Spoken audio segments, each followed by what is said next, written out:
Здравствуйте, уважаемые наши зрители! Приглашаем вас посетить сегодня мероприятие в залу Государственного музея изобразительных искусств Республики Ингушетия.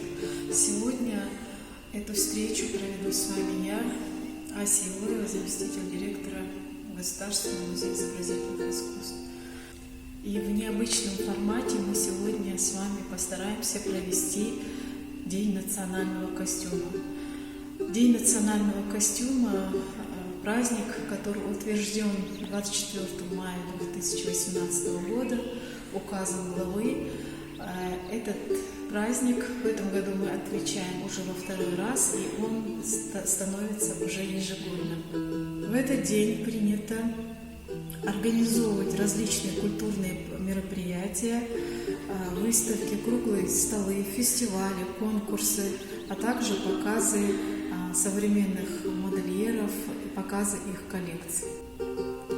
Целью данного праздника является поддержка инициатив, направленных на сохранение народной культуры, а также привитие эстетического вкуса у современной молодежи на примерах традиционной культуры, богатейшего культурного наследия народов, проживающих на территории нашей республики.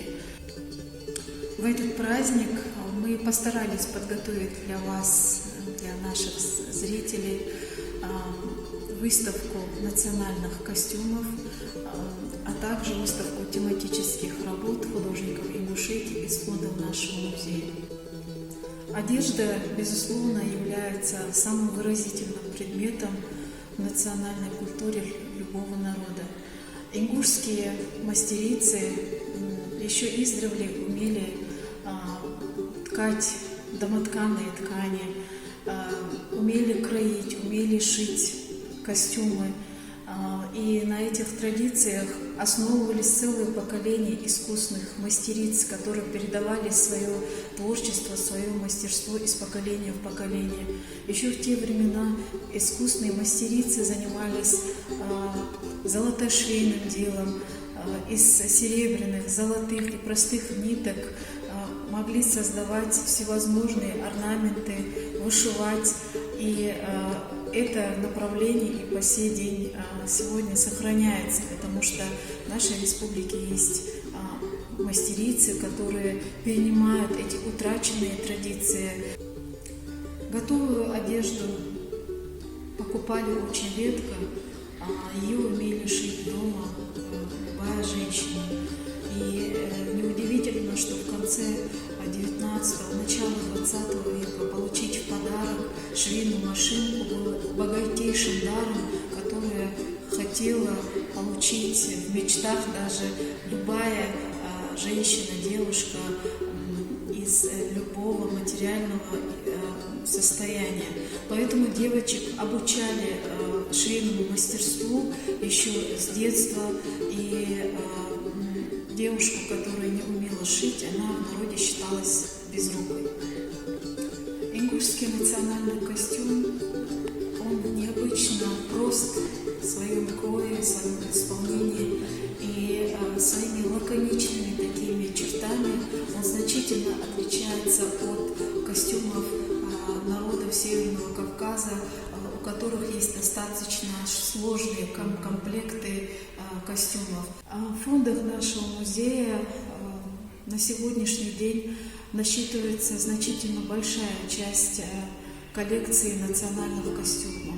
Эти костюмы – реконструкции средневековых нарядов, традиционные костюмы, авторские работы как профессиональных художников, модельеров, но также тех, кто только начал творить в этом направлении.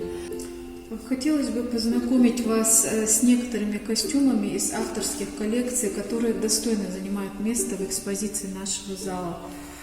Особо хочу обратить ваше внимание на представленную авторскую коллекцию реконструкций ингушских средневековых нарядов от художника-модельера Мадины Албагачиевой.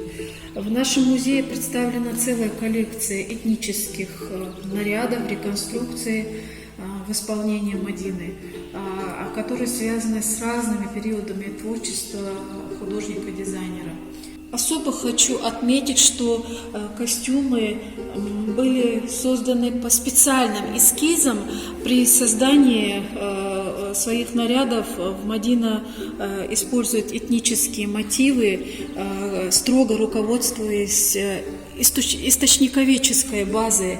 Мадина очень кропотливо изучает исторические факты, которые связаны с национальным костюмом. Реконструкции средневековых нарядов дополняют и обувь, украшения, и, безусловно, образ завершает головной убор курхарс. На костюме, как мы и отмечали, нанесены традиционные орнаменты вручную. Мадина создает эти орнаменты ручным способом. На талии повязан кушак. Отмечу, что кушаки шились из разных материалов, из шелка, из кожи, из парчи.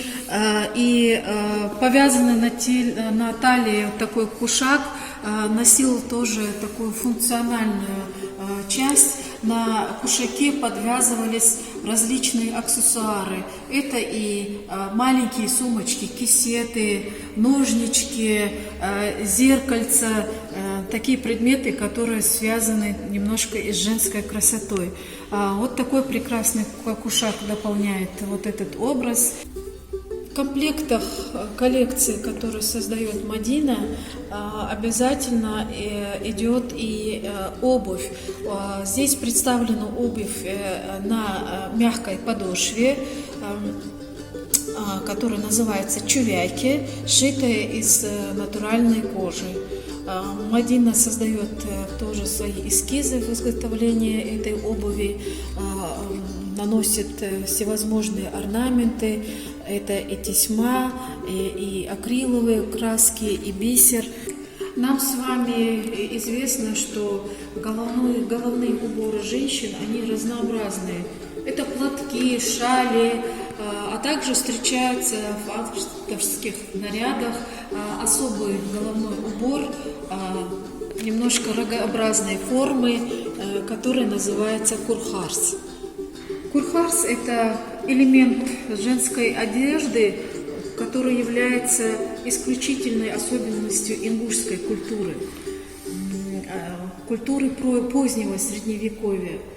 Верхняя часть шапочки имеет форму рога, повернутая вперед. Издревле этот головной убор считается символом небесной коровы, кормилицы и матери. Благодаря археологическим изысканиям мы с вами на сегодняшний день имеем представление о средневековом костюме ингушских женщин, и поэтому этот курхарс является не исключением. И Мадина создает в своих коллекциях именно такие курхарсы, руководствуясь исключительно этнографическими материалами, и орнаменты, которые наносит Мадина на своих головных уборах, носит растительный, животный орнамент. И хочу также отметить, что сегодня курхарсы стали образами сценических нарядов, которые многие хореографические, танцевальные ансамбли, коллективы используют в своих нарядах. Традиционный парный мужской и женский костюм здесь представлен в исполнении Хеды Гапархоевой, которая творчеством шитья национальных костюмов занялась относительно недавно. Здесь представлен мужской костюм. Хочу отметить, что при покрое этого костюма использовался как прототип костюм, с которым мы с вами ранее знакомили, который получен нами в дар от семьи Мургустовых, который побывал в ссылке, и все элементы, начиная с подгибки, с подклады, Хеда брала как образец. Костюм практически не отличается от костюмов соседних горских народов, имеет много общих черт с костюмами других народов Северного Кавказа, что объясняется тесными и длительными связями народов Кавказского региона и сходными, безусловно, условиями жизни. По обе стороны груди нашиты вот такие карманчики. В карманчики вставлены вот такие газыри.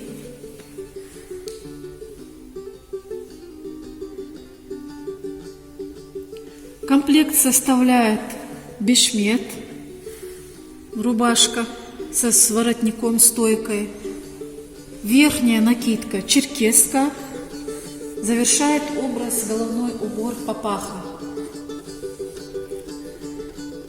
Черкесска туго опоясана кожаным ремешком, кожаным поясом.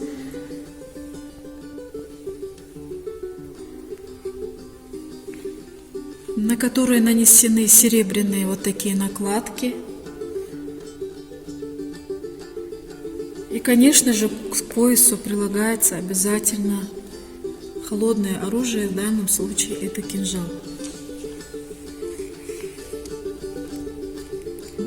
Специфическую, достаточно легко узнаваемую форму имеет ингушская папаха, мужской головной убор, который немножко расширяется сверху, и в старину поверх папахи и в ненастную погоду накидывался башлык.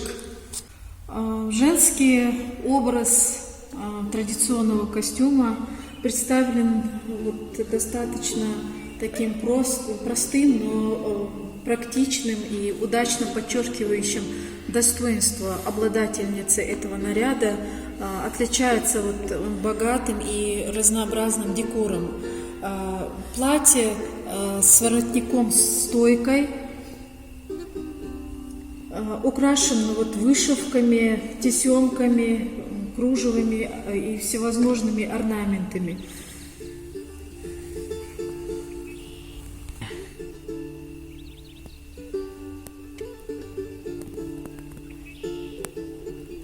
В старину платье шилось в зависимости от состоятельности семьи, из шелка, сатина, использовался ситец светлых тонов. Поверх платья надевается нагрудник, дату. Ложные рукава распашного платья, узкие до локтей, имеют продолжение в виде длинных лопастей. На талии здесь в образе присутствует серебряный пояс. Как правило, он идет в комплекте с нагрудником. В завершении образа идет шапочка, достаточно низенькая, в виде усеченного конуса. Подвешена такая кисточка, которая является тоже элементом декора, но не обязательной. В старину и сейчас мы с вами знаем, что сверху невесту накрывают такой плотной, прозрачной белой тканью. В старину считалось, что это ее защищает от дурного глаза. А по низу этого покрывала накидывалась такая вуаль. Вуали, они разных видов, и сейчас представлены вуаль в исполнении уже другого мастера Пятимат Дасхоевой, которая уже многие годы создает такие интересные шали, косынки, шарфы, платочки в технике узловязка. И он в комплекте костюма Хеды Гапархоевой составил такой прекрасный ансамбль. Продолжая сегодня нашу встречу, которую мы приурочили ко Дню национального костюма, хотелось бы вас познакомить с экспозицией тематических работ из фонда Государственного музея ингушских художников. На выставке представлены достаточно известные в мире ингушской живописи имена. Это Бархануев Иса, Исмурзиев, Зелимхан, Ашат Даурбекова, Алихан Мириев, Хасолт Акиев и другие. На картинах изображены тематические сюжеты. Герои картин – это люди, которые одеты в национальные костюмы. Здесь отмечаются и средневековые наряды, и традиционные, как мужские, так и женские.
В нашей республике создаются очень много интересных коллекций в исполнении как начинающих, так и профессиональных художников-модельеров.